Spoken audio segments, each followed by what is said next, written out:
Nongeye kubasuhuza ndabifuriza kugira ibihe byiza nshuti bakunze wa Primo Media Rwanda. Nawe makuru agezweho, u Rwanda na Amerika byatangiye ibiganiro byihariye by'ubufatanye. Abadepite batoye itegeko rishyiraho umusoro w'ubukerarugendo ku icumbi. Perezida Trump yatangaje ko u Rwanda na Kongo bigiye kubona amahoro. Nubwo amasezerano yashyizweho umukono i Doha, Washington, imirwano irakomeje muri Kivu. Ni mu gihe M23 yakubita ingabo z'u Burundi kaziba. Ingabo z'Ubuhinde n'iza Pakistani zarasanye nanone ku mupaka wa Kashmir. Muri aya makuru turaza no kureba igihe inama y'abakardinali zatorerwa mu mushumba mukuru wa Kiliziya Gatolika uzasimbura Papa Francis izabera. Ngizo zimwe mu nyungu z'ingenzi zigize amakuru mugiye kugezwa nanjye Jean Dodier Karinijabo mu kanya turayarambura. Mu ivuriro Everlife nahivurije umwijima, mivuriza n'iby'amabanga y'abashakanye. Bankoraho riraka n'abahanga pe. Nyuma yo kugira ikibazo cy'imisemburo mike bandangiye ivuriro Everlife ndarigana baramfasha, icyo kibazo kirakemuka. Nyuma naje kujyana n'umubyeyi wanjye afite ikibazo cya hypertension, ubu ngubu ni muzima. Nashishikariza abantu bafite ibibazo by'imisemburo bigatuma batabyara, bigatuma imihango yabo itaza neza nkuko bikwiye, kuba mwagana ivuriro Everlife bakabafasha. Murakoze cyane. Ivuriro Everlife rikorera Nyabugogo rimaze kuba ubukombe mu Rwanda no hanze yarwo mu kuvura indwara bakoresheje imiti y'ibimera kandi itunganyijwe neza mu buryo bw'ibinini, poudre cyangwa liquide. Hari abadogiteri batandukanye bagufasha, kandi kiza nuko aho waba uherereye hose ku isi imiti yakugeraho, cyane ko bakorana na DHL. Mu ndwara bavura twavugamo nk'iz'imyororokere zose, kurangiza vuba no kubura ubushake, indwara zifata abadamu zose, igwingira ry'igitsina, indwara nk'umwijima, diabete, amara, igifu, asima. Abifuza kuva ku biyobyabwenge nabo barabafasha. Ku bindi bisobanuro wahamagara cyangwa ukandikira muganga. Everlife, icyizere cy'ubuzima.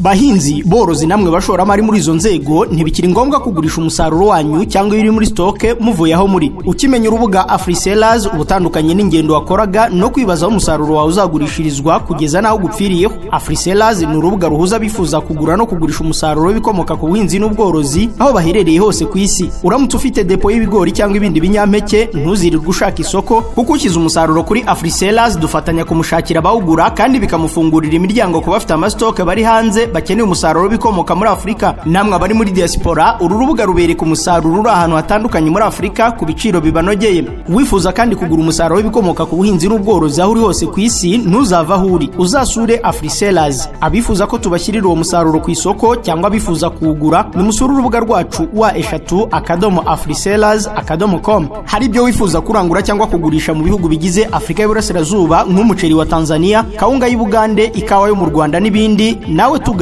Namwe mufite ibindi bicuruzwa mwifuza gushyira kuri uru rubuga cyangwa ushaka guhimbira akazi ku rubuga rwacu, muhawe ikaze. Ku bindi bisobanuro mwaduhamagara cyangwa mukatwandikira kuri nimero mubona kuri screen. AfriSellers, selling with us is leading the market. Bayikaze muri amakuru arambuye, duhere kuri Perezida Kagame wakiriye Embalo wa Guinea Bissau.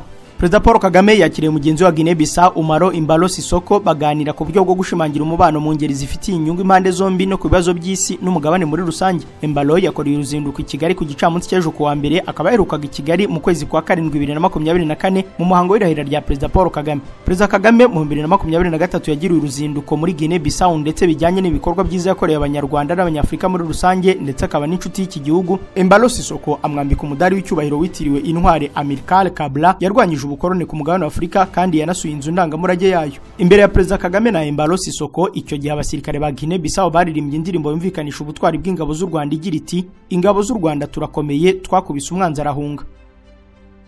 Na Rwanda na Amerika byatangiye ibiganiro byihariye by'ubufatanye. Guverinoma y'u Rwanda n'iya Leta Zunze Ubumwe za Amerika zatangiye ibiganiro byihariye bigamije kongerera imbaraga ubufatanye bw'impande zombi mu nzego zitandukanye. Muri ibi biganiro u Rwanda rwahagarariwe na Minisitiri w'Ububanyi n'Amahanga Olivier Nduhungirehe, na Amerika ihagararirwa na Minisitiri w'Ububanyi n'Amahanga wungirije ushinzwe Afrika Troy Fittler. Abandi bitabiriye ibiganiro ku ruhande rw'u Rwanda na Ambasaderi warwo muri Amerika Mathilde Mukantabana, Brigadier General Patrick Karuretwa ushinzwe ubufatanye mu bya gisirikare n'umuvugizi wa guverinoma Yolande Makoro. Ku ruhande rwa Amerika yitabiriye abandi barimo umujyanama w'iki gihugu mu bufatanye na Afrika Masad Boulos na Ambasaderi wacyo mu Rwanda Eric Nedra. Minisitiri Nduhungirehe yatangajwe ibiganiro bizahoraho kandi bizibanda ku bufatanye mu rwego rwa politike, ubukungu, umutekano ndetse n'ubuzima. Ambasaderi Mukantabana yasobanuye ko ibi biganiro ari intambwe ikomeye itewe mu mubano w'u Rwanda na Amerika, asobanura ko impande zombi zemeranyije kongera kongerera imbaraga ubufatanye. Ibi biganiro bitangiye nyuma yuko ku itariki ya 25 z'uku kwa kane Amerika ifashije u Rwanda na Kongo gusinya amasezerano agena amahame aganisha ku mahoro arambye n'iterambere ry'ubukungu mu karere. Amasezerano agaragaza ko ibi bihugu byiteguye kwifatanya mu kurinda umutekano wo ku mipaka, gusubukura imishinga bifitanye ndetse no gutangiza indi mishya ijyanye no gutunganya ingufu z'amashanyarazi, ubucuruzi ndetse n'ubucukuzi bw'amabuye y'agaciro. Ubwo Masad Boulos yagiriraga uruzinduko mu Rwanda no muri Kongo mu ntangiriro z'uku kwa kane, yashimangiye ko Amerika yiteguye kwifatanya n'ibi bihugu mu mishinga itandukanye y'iterambere, yiyemeza kohereza mu karere abashoramari b'abanyamerika. Minisitiri w'Intebe yahawe amezi 6 yo kwihutisha politike y'itangazamakuru. Inteko Ishinga Amategeko umutwe w'abadepite yasabye ibiro bya Minisitiri w'Intebe kwihutisha politike y'itangazamakuru iri kuvugururwa bigakorwa mu mezi 6 gusa. Byagarutsweho ubwo Inteko Ishinga Amategeko yagezwagaho raporo ya Komisiyo y'Imiyoborere, Uburinganire n'Ubwuzuzanye bw'abagabo n'abagore ku isesengura rya raporo y'ibikorwa by'urwego rw'igihugu rw'imiyoborere y'umwaka wa 2023-2024 na gahunda y'ibikorwa bya 2024-2025. Ubushakashatsi bwa RGB bwo mu 2024 bugaragaza ko igipimo cy'ubushobozi n'umunyamwuga bw'itangazamakuru aricyo cyaje inyuma, aho buri kuri 67%. Mu isesengura rya komisiyo byagaragaye ko itangazamakuru rifite ikibazo cyo kutagira politike yo kugenderaho n'umurongo unoze waho ribarizwa n'inzego za leta zirireberera. Nabahire Anastase, perezida w'iyo komisiyo, yagaragaje ko ibyo bibazo byinshi biri mu itangazamakuru bizakemurwa na politike nshya irigenga iri kuvugururwa. Vice President wa Komisiyo Dobonel Jean d'Arc wagaragaza ko mu myanzuro yabo harimo gusaba Minisitiri w'Intebe kwihutisha iyo politike y'itangazamakuru kandi bigakorwa bitarenze amezi 6. Depite Tumukunde Hope we yashyigikiye uwo mwanzuro, yemeza ko itangazamakuru bifite ibibazo bikomeye ariko ko yizeye ko bigiye gukemuka. Muri politike y'itangazamakuru harimo ingingo zigaruka ku bushobozi bw'itangazamakuru bujyanye n'ubumenyi n'imibereho, hakazamo n'ibijyanye n'itegeko rivuguruye rigenga urwego rw'itangazamakuru mu Rwanda. Harimo kandi ingingo igaruka ku rwego rw'abanyamakuru bigenzura n'izindi zigaruka ku ikoranabuhanga rishya n'ubuhuza bikorwa mu itangazamakuru ryo mu gihugu. Inteko Ishinga Amategeko umutwe w'abadepite yemeje ko uwo mwanzuro uzashyikirizwa Minisitiri w'Intebe, bijyanye n'iyo politike nshya y'itangazamakuru bikihutishwa. Naho abadepite batoye itegeko rishyiraho umusoro w'ubukerarugendo ku icumbi. Inteko rusange y'umutwe w'abadepite yemeje itegeko rishyiraho umusoro w'ubukerarugendo ku icumbi. Ni itegeko ryatowe n'abadepite 70 bose bitabiriye inteko rusange y'umutwe w'abadepite, bikaba biteganywa ko iri tegeko rizatangira gushyirwa mu bikorwa kuva ku itariki ya 1 z'ukwezi kwa 7 muri uyu mwaka. Minisiteri y'Imari n'Igenamigambi yari mu Nteko Ishinga Amategeko ivuga ko ibigo byose bitanga serivisi z'amacumbi, ni ukuvuga kuva kuri hoteli kugeza kuri lodge, bizajya bitanga umusoro w'ubukerarugendo ku icumbi ungana na 3% by'ayishyurwa icyumba. Ni umushinga wateguwe muri gahunda yo kuvugurura imisoro mu rwego rwo gushyira mu bikorwa icyerekezo 2050 no gushyira mu bikorwa ingamba z'igihe giciriritse zo kwishakamo ubushobozi mu gushimangira gahunda ya guverinoma y'imyaka 5 yo kwihutisha iterambere NST2. Uyu musoro witezweho kugira uruhare muri NST2, aho u Rwanda ruteganya kuzaba ruri ku mwanya mwiza nk'icyerekezo cy'ubukerarugendo butangiza ibidukikije, aho ubukerarugendo buzaba bwinjiriza nibura u Rwanda miliyari 1 na miliyoni 100 z'amadolari ya Amerika mu 2029 avuye kuri miliyoni 620 zinjijwe mu 2023. Muri iryo tegeko biteganywa ko ubucuruzi bw'amacumbi bugomba kuba bwanditswe kandi bukaba butanga imisoro buri kwezi, kandi umusoro ukajya wishyurwa mu gihe cy'iminsi 15 nyuma ya buri kwezi, kandi ibyo bigakorwa ku giciro cyishyuwe uwo mwanya cyangwa kiri mu madeni. Depite Tumukunde Gasatura, umuyobozi wa Komisiyo y'Ububanyi n'Amahanga n'Umutekano, ari nawe yasesenguye iryo tegeko, yavuze ko nta mpinduka nyinshi zidasanzwe zakozwe ku mushinga w'itegeko ryatanzwe na guverinoma. Umunyamabanga wa leta ushinzwe imari ya leta muri Minisiteri y'Imari n'Igenamigambi Godfrey Kabera yavuze ko banyira amacumbi, hoteli, ahari ibyumba birarwamo bikodeshwa, umuguzi wa nyuma ari uzajya uyageza mu isanduku ya leta. Perezida Donald Trump yatangaje ko u Rwanda na Kongo bigiye kubona amahoro. Perezida wa Leta Zunze Ubumwe za Amerika Donald Trump yatangaje ko u Rwanda na Repubulika ya Demokarasi ya Kongo bigiye kubona amahoro nyuma yaho bagiranye amasezerano agena amahame y'ingenzi aganisha akarere ku mahoro n'umutekano birambye. Tariki ya 25 z'uku kwa kane, Minisitiri w'Ububanyi n'Amahanga n'Ubutwererane w'u Rwanda na mugenzi we wo muri Kongo nibo basinyiye amasezerano. Isinywa ry'aya masezerano ryabereye Washington DC rigirwamo uruhare rukomeye na Minisitiri w'Ububanyi n'Amahanga w'iki gihugu Marco Rubio. Minisitiri Nduhungirehe na Kayikwamba bemeranyije ko u Rwanda na Kongo bigiye gutegura umushinga w'amasezerano y'amahoro uzasuzumwa n'impande zombi bitarenze ku itariki ya 2 z'ukwezi kwa 5 uyu mwaka. Amasezerano agena aya mahame yashimishije Perezida Trump, agaragaza ko atewe ishema no kuba akomeje kugira uruhare mu guhagarika intambara n'andi makimbirane hirya no hino ku isi. Umunyamakuru yasabye Trump gusobanura icyo yiteze muri aya masezerano, asubiza ko abona ko u Rwanda na Kongo bigiye kubona amahoro vuba. Ati, yego dufite amakuru meza ku Rwanda na Kongo, ndatekereza ko tugiye kubona amahoro n'u Rwanda na Kongo n'ibindi bihugu bike biri hafi. Kizaba ari ikintu cyiza. Mu by'ukuri twizeye ko bizatanga umusaruro. Amerika yashoboye guhuza abahagarariye u Rwanda na Kongo nyuma ya Qatar. Mu biganiro byaberaga i Rwanda muri Angola kuva 2022 kugeza 2024, byagaragaye ko impande zombi zananiwe kumvikana. Dukomereza amakuru ko yarebana n'ubutabera, aho urubanza rw'umunyamakuru Nsengimana na bagenzi be rwimuwe. urukiko rukuru rwa Kigali rwasubitse urubanza ruregwamo umunyamakuru Nsengimana Theoneste wa Umubavu TV na bagenzi be bareganwa ibyaha birimo cyo gushakagurika ubutegetsi rwimurirwa mu kwa gatandatu k'uyu mwaka. Uru rubanza rwimuriwe ku itariki ya 6 z'ukwa gatandatu uyu mwaka kubera ko ikoranabuhanga ryagombaga kwifashishwa mu kuburana ritakunze. Urukiko rwe rwahisemo gukoresha ikoranabuhanga kubera ko mu igororero rya Nyarugenge hari uburwayi bw'iseru bityo abafungwa bakaba batari gusohoka. Niyo mpamvu mu manza nyinshi ari kwitabazwa ikoranabuhanga rya Skype mu kuburana. Nsengimana Theoneste areganwa n'abandi bantu bari abanyamuryango b'ishyaka ritemewe gukorera mu Rwanda rya Dalpha Umurinzi riyobowe na Ingabire Victoire. Abo bose batawe muri yombi mu 2021. Ubushinjacyaha bwavuze ko bari bamaze igihe bakora amahugurwa y'uburyo n'inzira bazakoresha mu gukuraho ubutegetsi, guteza imvururu n'ibindi binyuranye. Bagombaga kwifashisha ubumenyi bakuye mu gitabo kivuga ku buryo bwo guhirika ubutegetsi udakoresheje intwaro bahugurwagaho. Ubushinjacyaha bugaragaza ko abaregwa bari bacuze umugambi wo guhirika ubutegetsi ari nayo mpamvu ayo mahugurwa yari yateguwe hagamijwe kungura ubumenyi bazawugiramo uruhare. Bugaragaza ko umugambi wabo wo gutangira ibikorwa byo kwigaragambya wari gutangira gushyirwa mu bikorwa ku itariki ya 14 z'ukwezi kwa 10 kwa 2024 ari nabwo bizihizaga umunsi bitiriye Ingabire Victoire.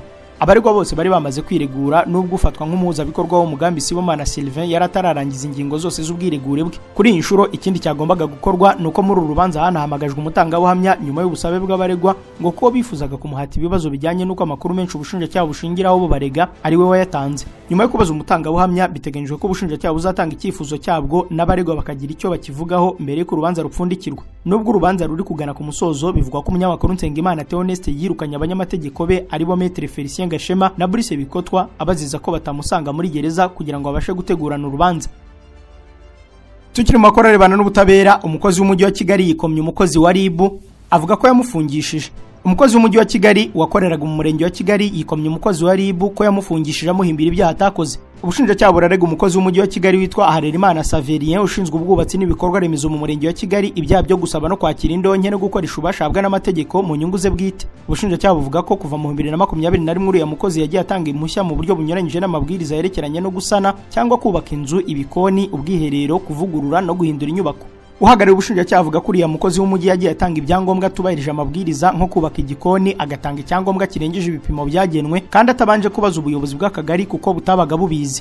Ubushinjacyaha buvuga ko nyuma y'uko bimenyekanye ubugenzacyaha bwakoze iperereza ryimbitse kugira ngo amenyekane niba uriya mukozi w'umujyi wa Kigali yaragiye asaba indonke. Ubushinjacyaha busaba Harerimana Saverien ko yakomeza gufungwa by'agateganyo kuko hari n'abandi batangabuhamya batarabazwa barimo n'umunyamabanga nshingwabikorwa w'umurenge wa Kigali ndetse yakarebwa uburemere bw'ibyaha akekwaho. Uregwa yasabye umucamanza mu rw'ibanze rwa Nyarugenge kumurekura kuko ibyo byaha aregwa yabihimbiwe mu byo yise ibinyoma. Harerimana Saverien avuga ko hari umutangabuhamya umushinja uvuga ko yasabye uburenganzira bwo gusana akabumwima kuko nta mafaranga ya ruswa yari yatanze, ibyo ngo bikaba byarabaye mu 2022. Uregwa akavuga ko ari ibinyoma kuko yatangiye akazi mu 2023. Uyu mukozi w'umujyi wa Kigali yireguye avuga ko ibyo ubushinjacyaha buvuga ari inkuru mpimbano yahimbwe n'umugenzacyaha. Umukozi wa RIB ngo ari nawe wabajije abatangabuhamya akora dosiye. Yavuze ko uriya mugenzacyaha bafitanye ikibazo kuko nawe ngo yasabye uruhushya rwo kuvugurura inzu maze ikipe yari irimo Harerimana irarumwima kuko yari yubatse mu kajagari bituma asenyerwa. Harerimana Saverien uregwa yabwiye urukiko ko iyo yakindonke bari kumurega rugikubita cyangwa se agafatirwa mu cyuho. Arasaba ko yarekurwa agakurikiranwa ari hanze kuko afite abana rera kandi icyo yategekwa cyose akaba yacyubahiriza. Ubushinjacyaha bwo bwabwiye urukiko ko ibyura mukozi w'umujyi wa Kigali yireguza bidakwiye guhabwa agaciro kuko uriya mugenzacyaha Harerimana avuga nta bimenyetso amutangira kandi ko umugenzacyaha bitamubuza gukora akazi ke. Rushingiye ku mvugo z'abatangabuhamya bashinja Harerimana ko yagiye atanga ibyangombwa byo kubaka no gusana binyuranyije n'amategeko ndetse ko bagiye bamushinja kubaka no kwakira amafaranga atandukanye kuva ku 30 kugeza ku 300. Urukiko ruvuga ko n'imvugo ze abazwa mu bugenzacyaha ubwazo rusanga ibyagezweho mu iperereza bihagije kugira ngo akekweho kuba yarakoze kiriya cyaha akurikiranyweho. Cyakora mu by'urukiko rwasesenguye ntabwo harimo ko Harerimana Saverien yarikomye uriya mugenzacyaha wamukoreye dosiye kandi bari bafitanye ikibazo. Urukiko rwemeje ko hari impamvu zikomeye zituma Harerimana akekwaho ibyaha akurikiranyweho, bityo rero ngo agomba gufunga iminsi 30 y'agateganyo mu igororero. Umwe mu bagize umuryango w'uregwa yavuze ko batanyuzwe n'icyemezo cy'urukiko rw'ibanze rwa Nyarugenge bityo ko bagomba kwihutira kukijuririra mu rukiko rwisumbuye. RIB yafunze Kayiranga warushinzwe imyubakire mu karere ka Gasabo. Urwego rushinzwe ubugenzacyaha mu Rwanda RIB rwataye muri yombi Kayiranga Robert w'imyaka 36 wari umukozi ushinzwe ubugenzuzi bw'imyubakire mu karere ka Gasabo akurikiranyweho icyaha cyo gusaba no kwakira ruswa. Amakuru avuga ko Kayiranga yafashwe amaze kwakira ruswa ya miliyoni 1 muri miliyoni 4 yari yasabye, afungiye kuri station ya Ribo ya Remera. Kayiranga akekwaho kuba yari yasabye miliyoni 4 z'amafaranga y'u Rwanda umuturage wari warubatse ihema rikorerwamo ibirori bitandukanye mu buryo bunyuranyije n'amategeko kugira ngo batazamusenyera. Akurikiranwe cyaha cyo gusaba no kwakira indonke giteganywa n'ingingo ya 4 y'itegeko ryerekeye kurwanya ruswa. Uhamwe n'iki cyaha anishwe igifungo kiri hejuru y'imyaka 5 ariko kitarenze imyaka 7 n'ihazabu y'amafaranga y'u Rwanda yikubye inshuro kuva kuri 3 kugeza kuri 5 z'agaciro k'indonke yatse cyangwa yakiriye. Ribo yashimiye abaturarwanda bamaze gusobanukirwa ububi bwo kwanga guhishira aho babonye ruswa bagatanga amakuru kugira ngo abagira uruhare mu kwaka no gutanga ruswa bagizwe imbere y'ubutabera. Ribo kandi yasabye abubaka mu buryo bunyuranyije n'amategeko ko babicikaho bakajya bakora ibyemewe n'amategeko. Naho dosiye ya Turahirwa Moses wa Motions yagejejwe mu bushinjacyaha. Urwego rushinzwe ubugenzacyaha mu Rwanda rwohereje dosiye iregwamo Turahirwa Moses wa Motions mu bushinjacyaha ngo buyisesengure hanyuma burebe niba bwayiregera urukiko. Amakuru ko dosiye ya Turahirwa yoherejwe ubushinjacyaha yahamijwe n'umuvugizi wa Ribu Dr Murangira Thierry. Tariki ya 22 z'uku kwa 4 nibwo Ribu yataye muri yombi Moses Turahirwa akurikiranwe gukoresha ibiyobyabwenge. Uyu musore yongeye gufungwa nyuma yuko mu kwezi kwa 4 2023 nabwo yari yatawe muri yombi akurikiranwe ibyaha birimo guhimba cyangwa guhindura urwandiko rw'inzira no gukoresha ibiyobyabwenge byo mu bwoko bw'urumogi. Kuva mu kwa 4 kwa 2023 Turahirwa yatangiye gukurikiranwa mu butabera kugeza mu kwa 6 k'uwo mwaka ubwo yari kurwaga by'agateganyo n'urwisumbuye rwa Nyarugenge ategekwa kujya yitaba ubushinjacyaha hanyuma akomeza gukurikiranwa adafunze. Cyakora nubwo yari yararekuwe by'agateganyo urubanza mu mizi rwarakomeje aho ku itariki ya 20 z'ukwa 12 2024 urwisumbuye rwa Nyarugenge rwamuhamije ibyaha birimo cyo guhindura inyandiko cyangwa gukoresha inyandiko mpimbano no kunywa urumogi. Nyuma yo kumuhamya ibi byaha Turahirwa yakatiwe gufunga imyaka 3 atanga ihazabu ya miliyoni 2 z'amafaranga y'u Rwanda n'ibihumbi 20 nk'igarama y'urubanza. Nyuma yo kutanyurwa n'imikirize y'uru rubanza yahise ajuririra iki cyemezo mu kwa mbere k'uyu mwaka. Hategerejwe ko urukiko rukuru ruzafata umwanzuro kuri ubu bujurire. Mukanya aya makuru turakomereza kuyavugwa hanze y'u Rwanda. Ni umubeshyi niba hari uwakubwiye ko ibintu bihenze byose biba ari byiza. Uku kuri Mento Auto Export yakumenye mbere maze igira igitekerezo cy'abahanga cyo kuzanira abanyarwanda imodoka nziza zigezweho zirimo n'izikoreshwa n'amashanyarazi. Guhera ku bihumbi 5 by'amadolari kuzamura, Mento Auto Export ikuzanira imodoka nziza ya hybride. Bitwara iminsi iri hagati ya 30 na 40 yonyine. Ubishyura 40% by'igiciro cy'imodoka andi ukazayishyura imodoka yakugezeho. Humura nta uzongera kukwiba kuko mbere yo kwishyura mugirana amasezerano imbere ya notaire. Ibirebana no kukugira inama y'imodoka nziza yo kugura babigukorera ku buntu kandi nyuma yo kukuzanira imodoka bakurikirana iby'ubuzima bwayo ku buntu mu gihe cy'amezi 3. Izi modoka ziva mu bihugu nk'Ubushinwa, Ubuyapani, Korea, Dubai, Canada no mu bihugu by'Uburayi. Naho ibi byiza byose bitari bihagije, Mento Auto Export ibazanira ibikoresho n'ibyuma by'imodoka by'ubwoko bwose bikugeraho mu minsi 7 yonyine. Babikura mu Bushinwa, Korea na Dubai.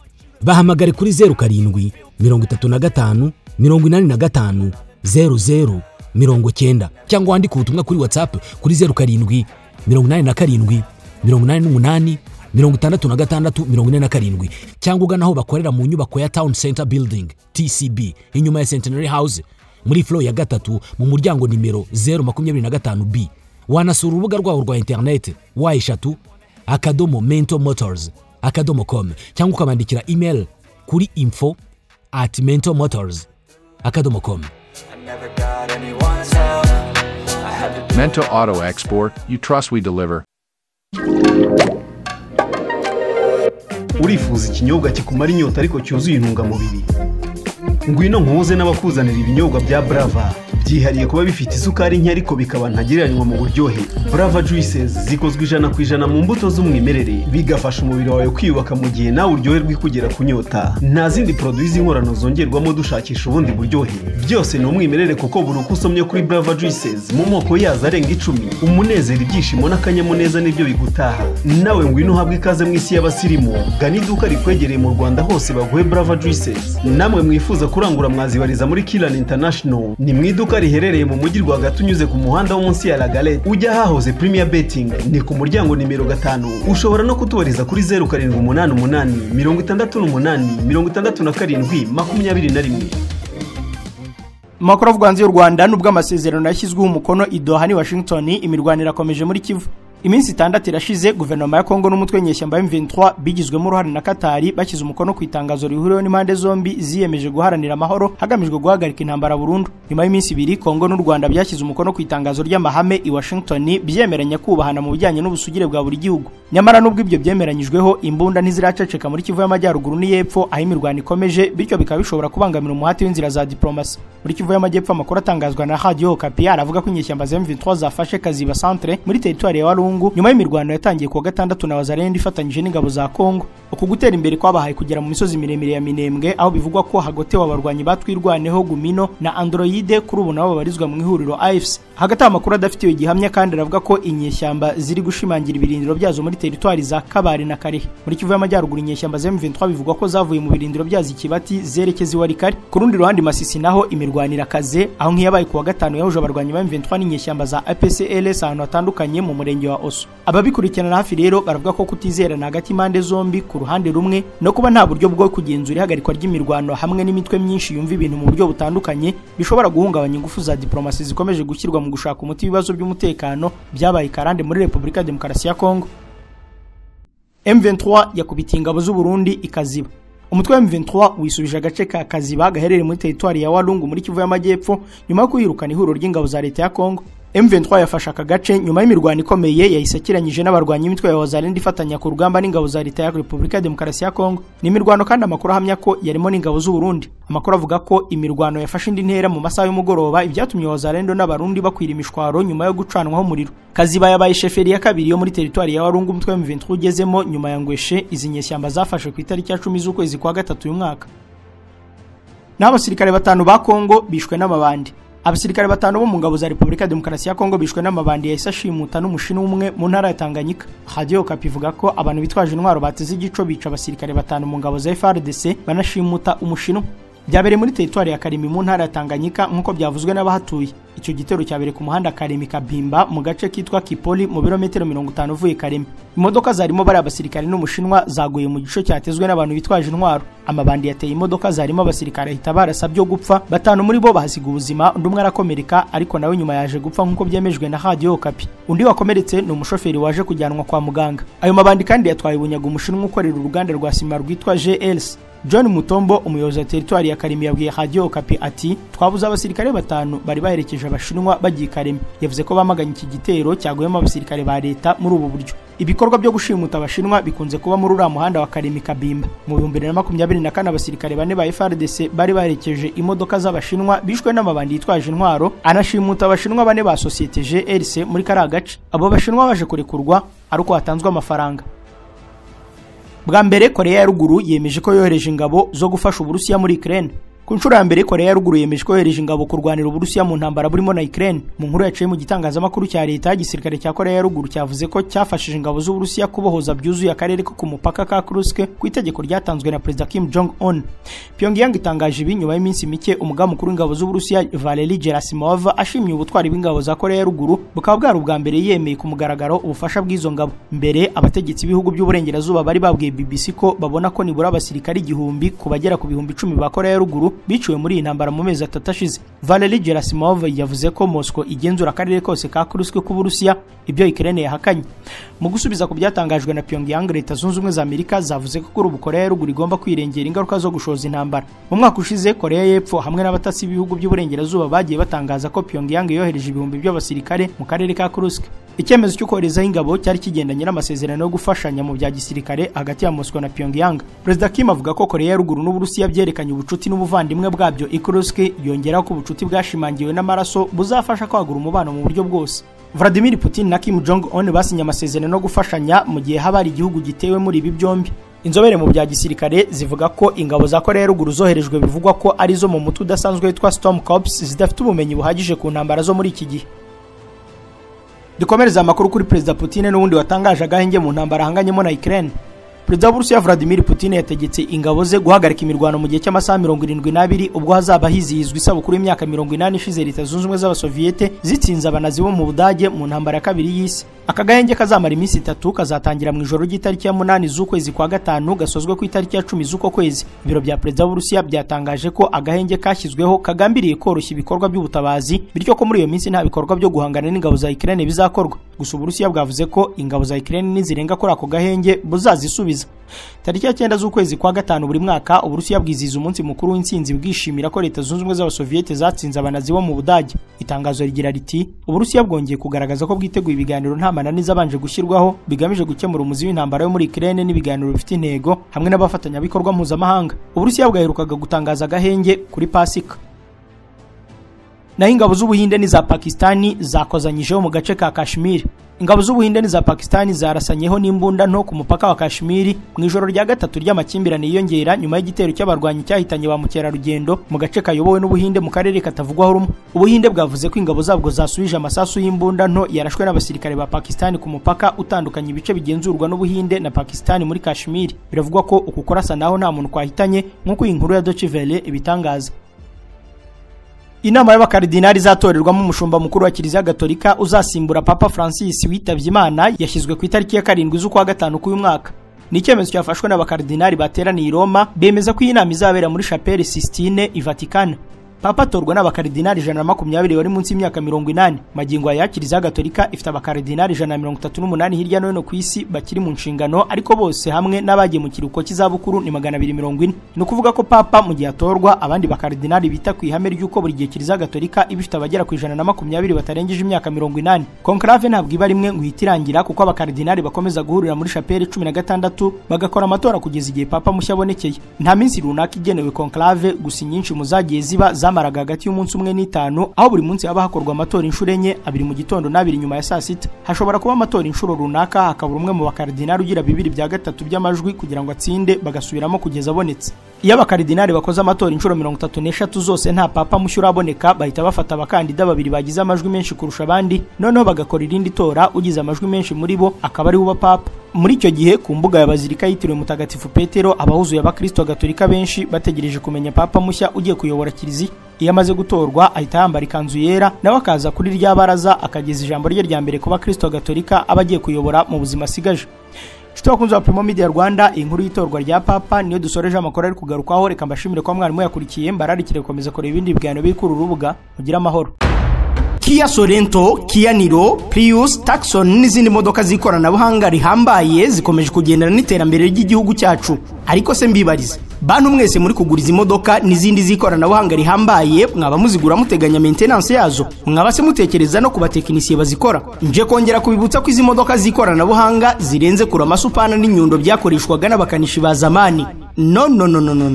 Gukora izi modoka z'ikoranabuhanga birigwa kandi bikeneye ubumenyi bwihariye kuko nibyo bizifasha kuramba. Muntu uri kugura imodoka y'ikoranabuhanga ukayikoresha muri ba rupigapiga, rekeraho kwiyangiriza no kwishyira mu bihombo. Reka nkurangira hari aba engineer babyize kandi babirambyemo nshingiye ku buhamya bw'abahagiye imbere yawe. Nta handi ni muri Auto Korea Maintenance Limited. Abo bumenyi buke bazakubwira ko bateri zazo zapfuye kandi zikeneye gusa upgrading. Bazakubwira ko moteri electrique cyangwa convertisseur zikeneye gusimbuzwa nyamara ari ugupapira. Tandukana nabo ugane Auto Korea Maintenance Limited. Ukigura imodoka ukabagana, aba bahanga bakugira inama y'uburyo ikorerwa maintenance bakanagufasha kuyikurikirana. Rindi imodoka yawe guhorana ibibazo bya buri gihe, uyirinde gusaza no gupfa imburagihe uyijyana muri Auto Korea Maintenance Limited kuko niho hari abatekinisiye basuzuma bakakumenyera uburambe bw'ibyuma biyigize, ibikeneye gusimbuzwa, bakanita kuri systeme zose z'imodoka. Uretse ubuhanga bwihariye mu gusuzuma imodoka z'ikoranabuhanga rigezweho, banakugira inama ku mavuta n'amaproduit imodoka yawe ikoresha, bakayikorera programming ndetse zigeze igihe cyo kwa upgrading bateri zazo barabigukorera. Dukorera Gikondo hafi ya Kiliziya Gatolika ku muhanda wo kwa Mironko. Ku bindi bisobanuro mwaduhamagara cyangwa mukatwandikira kuri 0786 20